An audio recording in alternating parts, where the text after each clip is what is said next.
믿고 보는 배우 강하늘 배우님의 주연으로 화제가 되었던 인사이더 1화가 드디어 방영되었는데요. 뭔가 대작의 분위기가 보이죠. 드라마의 첫 시작은 주인공인 유한이 어떤 패거리에게서 도망치게 되면서 시작되었습니다. 누군가에게 쫓기고 있던 유한에게 어떤 여자로부터 전화가 걸려왔고 혼자 감당하기 힘들 것이라 말하며 도와줄 테니 위치를 알려달라 말했는데요. 자신의 위치를 알려주지 않던 유한은 결국 덜미를 잡히게 되고 결투 끝에 도망치는 데에 성공하게 됩니다. 그렇게 되면서 시간은 과거로 돌아가는 모습을 볼 수 있었는데요. 사법연수원생인 유한이 불법 도박장에 위장수사를 하는 장면이 나오며 과거 시점이 시작되었죠.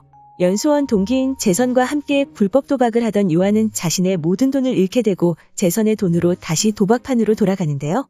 다시 돌아간 도박판에는 자신이 감시하던 인물들이 다 사라지고 남겨진 인물들만 있는 모습을 본 유한이었죠. 이후 도박장에 경찰들이 들이닥쳤고 유한도 함께 체포되었지만 연수원 원장 노영국으로 인해 풀려나게 된 유한이었습니다. 다음 장면에서는 아버지의 제사를 준비하는 유한이었고 그 자리에 노영국과 목진영이 찾아오는 모습을 볼 수 있었는데요. 목진영은 유한에게 어떤 인물에게 동영상을 받기 위해 교도소에 잠입하라고 말하지만 유한을 만류하는 노영국의 모습을 볼 수 있었죠. 이후 노영국이 죽음을 맞이하게 되고 유한이 도박장을 운영하던 인물에게 잡혀 고문을 당하는 모습도 볼 수 있었는데요.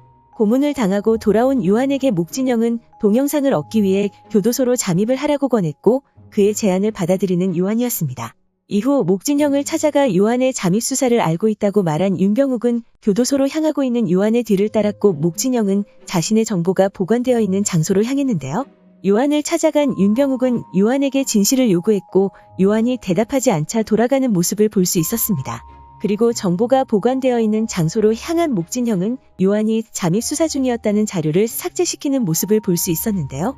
그렇게 유한이 교도소에 수감되는 장면이 나오며 1화가 마무리되었습니다. 이후 예고에서는 유한의 수감 생활이 시작되는 장면을 볼 수 있었고 할머니를 생각해서라도 조사장과의 계산을 빨리 끝내라고 말하는 오수연이었죠. 이후 송두철이 100만 원을 만드는 법을 알려주면 어떡하겠냐는 말에 가능하냐 묻는 유한의 모습이 나왔습니다. 그리고 유한이 목진영을 찾아가 수사 중인 건 맞냐 묻자 작전상 잠깐 차질이 생겼다 대답하는 목진영이었는데요. 이후 자신이 버려졌다는 사실을 알게 된 유한으로 보였고 잠입수사가 아닌 진정으로 수감 생활을 시작하는 것으로 보이는 유한의 모습이 나왔고 사람의 욕심이 살아있는 한 판은 끝나지 않는다라는 유한의 대사가 나오며 1화가 마무리되었습니다. 이렇게 결국 버려진 유한의 본격적인 교도소 생활이 나올 것으로 보이는데요. 공식 홈페이지에 나온 정보들에서 유한이 교도소에서 도박을 배우게 된다는 사실을 알 수 있었습니다.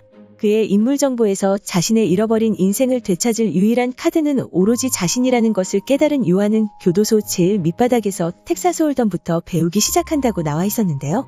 아마도 교도소에서 만난 송두철이라는 인물에게 카드게임부터 배울 유한의 모습이 나올 것으로 보이죠. 그리고 자칫 지나가는 인물이라 생각했었던 인물이 유한과 손을 잡게 되는 것이 아닐까라는 것을 확인할 수 있었는데요. 그 인물은 마담의 탈을 쓴 사업가 수연이었습니다. 그녀의 인물 정보에서 검사의 타겟 수사에 어머니를 잃고 일평생 복수를 꿈꿔왔지만 상대는 검찰요직을 거치며 더 거대해졌고 거악을 무너뜨릴 칼을 찾던 그녀의 앞에 언더커버 수사를 시작한 유한이 나타난다고 나와 있었는데요. 그녀의 첫 등장은 유한이 도박장에서 잠입수사를 할 당시 모든 돈을 잃고 나와 있는 유한에게 경찰이 올 것이라며 차를 태워준다는 여자였죠. 조금만 참으면 서초동에서 내릴 수 있는데 왜 벌써 내리려 그래라는 굵직한 대사를 남기고 떠나는 지나가는 인물이라 생각했지만 그녀가 중요한 역할이라는 것을 공식 홈페이지에서 확인할 수 있었습니다. 그렇게 유한의 수감 생활이 끝난 이후 그녀가 유한에게 접근해 손을 잡고 유한을 버린 검찰에 대한 복수를 함께 해나갈 것이라 생각되는데요. 과연 유한과 함께할 수연은 어떤 계획을 가지고 그 계획을 실행해 나갈지 궁금해집니다. 그럼 저는 오늘 저녁 방영될 드라마 인사이더 2화를 기다리며 다음 영상에서 뵙겠습니다. 시청해주셔서 감사합니다.